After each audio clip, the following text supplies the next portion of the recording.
When I got accepted into engineering at the University of Queensland, I had no clue what stream I wanted to specialize in. I didn't know how chemical, civil, or electrical engineering was going to be in the next 4 or 5 years. Eventually, I came to the conclusion I was going to study mechanical and aerospace engineering, and I do not regret that choice a single bit. In this video, I'm going to show you why I decided to study mechanical and aerospace engineering, what were some of the courses that I had to take in uni and what was my experience with them, and what am I doing now as a mechanical and aerospace engineer graduate.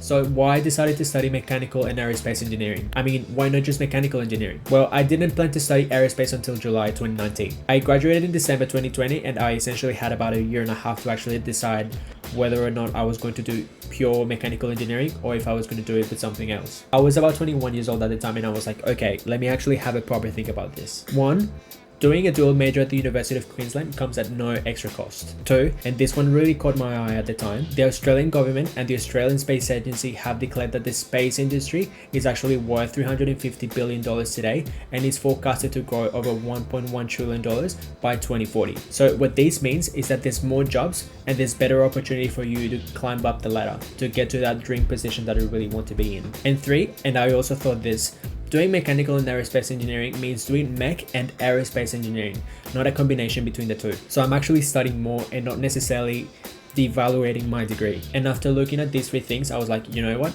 There's nothing really to lose. Now let's talk about the actual core subjects that I had to take in mechanical engineering and my aerospace electives. The duration of my whole degree was 4 years, in which ideally you have about 3 years to actually decide whether you want to go mech and materials, mech and aerospace, or mech and something else, or even having a mechanical engineering degree and masters as an extended major. I'm just going to categorize my subjects into sections just so I don't give you a huge list of all the courses I took. So my actual mechanical engineering subjects were split into 4 sections: maths, engineering mechanics, engineering control, and thesis. So in maths, you look into calculus and linear algebra, analysis of ODEs, each of these with around 2 or 3 courses into them. And of course, stats and numerical methods in which you get to do a lot of coding and that sort of stuff. In engineering mechanics, you would have statics and dynamics, thermodynamics, fluid mechanics, fracture mechanics, and design and manufacturing. And all of these courses are so fun from an experimental point of view, like going to the pracs and actually getting experiments done, to actually, you know, getting that feeling of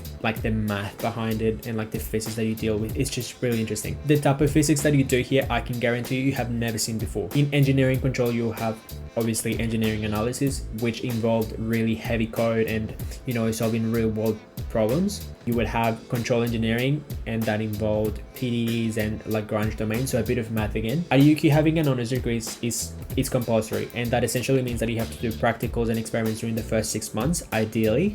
And then in the second half of the year, you would actually do report writing and presentations and that sort of stuff. I mean, ideally, you would like to have your experiments done for the first 6 months, but you know, if you ever worked in research, stuff never really goes as planned, so sometimes people have to do their experiments after the next 6 months. Now, with my aerospace subjects, you had compulsory classes, aerospace stream subjects, and aeronautical stream subjects. So in my compulsory classes, you would only have aerospace propulsion, so everyone had to take aerospace propulsion, and then you could choose whether you wanted to go towards the space stream or the aeronautical stream. In the space stream electives, you would have hypersonics and rare-field gas, computational fluid dynamics, and space engineering. In the aeronautical stream, you would have flight mechanics and avionics, aerospace composites, and introduction to systems engineering. During 3rd year, it was definitely really challenging to actually pick up a course because it was a balance between me trying to pass my grades, but also something that it was fun and something that I found valuable once I finished my degree. So it was just this conflict that it was really hard to deal with. So at the end, I decided to go towards the aeronautical stream, which I had to pick flight mechanics and aerospace composites. So in overall, was all of this hard? Yes.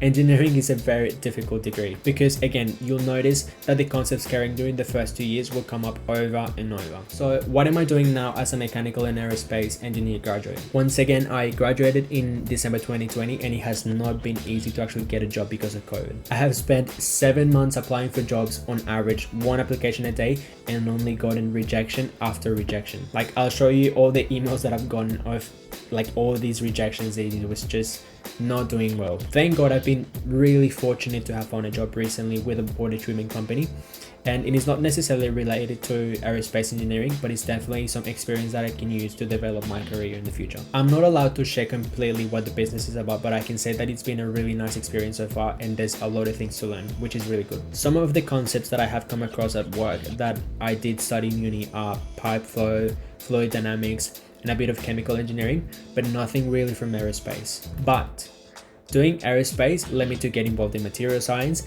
and that gave me experience in research, which in turn gave me some experience, something to put on my resume for actually me to get into the door and actually getting hired at this company. Now, I really hope Australia continues pushing for space exploration because I really enjoy getting into that field. So of course, I definitely see myself working in the aerospace industry in the long term, but for now, I'm not really able to because I need a security clearance from the government, and I'm not an Australian citizen, so I'm not able to get like that clearance from Boeing and Virgin and all these companies. So in the meantime, I have to develop my career in some other way so I can get involved into that field a bit more later on. Thank you so much for watching, and if you found this video useful, please give it a like and subscribe so you can help this baby channel grow. It would really help put my videos out there for people to watch, so I would really appreciate it if you just smash that like button. I also have another video explaining how much I made in the last financial year. I made 30k as a full-time student.